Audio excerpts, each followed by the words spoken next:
Morning বন্ধুরা, এখন আছি আমি শিলিগুড়ি বাইপাসে ফুলবাড়ি মোড়ের পেছনটায়। আর আমাদের নেক্সট ব্লগের জন্য আপনাকে স্বাগত জানাই। আর কালকের ভিডিওটা আমি ছেড়েছি, দেখবেন কেমন লাগছে, একটু শেয়ার কমেন্ট করে জানাবেন ভালো লেগেছে কিনা লাগেনি। ফুলবাড়ির পেছনটা কতটা জাম, প্রায় এরকম লেগেই থাকে, হামেশা প্রত্যেক দিন জাম লেগেই থাকে। রাস্তাটা এখন খারাপ, বানানোর কোনো ঠিক নাই। ফাইনালি তেল নিচ্ছি বিধাননগরে। কোথায়? Bidhannagar point farm service station. 9:15 বেজে গেছে আর এখন আছি বিধাননগরের পাইম পাম্পে। আর টিফিন ফিফিন করতে হবে, তার জন্য এখন ছাতু গুলছি, লঙ্কা লেবু।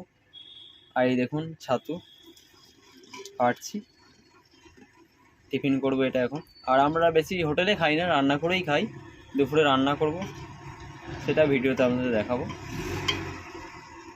আমাদের ছাতুগুলো কমপ্লিট হয়ে গেছে, এবারে ছাতু খাবো, দিয়ে স্নান করবো। ভাত রান্না হচ্ছে আর সব এই মাটন এই সব সারিয়ে রেখেছি, রান্না করবো। রিয়াজি মাটন আছে, লঙ্কা দিয়ে দিয়েছি, এবারে মাটনটা দিয়ে দেবো এর মধ্যে। মাটনটা দিয়ে দেওয়ার পর বন্ধ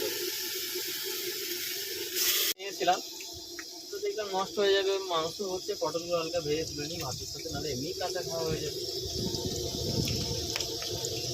এর একটা জিনিস আছে জানেন তো, খাসির মাংসের সাথে যদি একটু আলু না হয় না, ভালো লাগে। আলুগুলো ভাজা হয়ে যাচ্ছে, এবারে তুলে নিচ্ছি, লাল লাল ভাজা হয়ে গেছে। না একটুখানি চিনি দেওয়া দরকার, তাহলে না টেস্টটা খুব। দারচিনি, লবঙ্গ, গোলমরিচ দিয়ে দিলাম।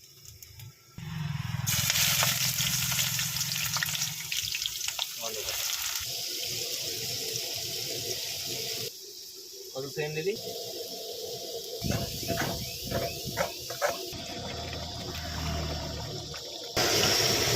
মাংসটা সিদ্ধ করতে দিয়েছিলাম, মশলাটা কষা হয়ে গেছে, মাংস তুলে দিচ্ছি। মাংস পুরো সিদ্ধ হয়ে গেছে।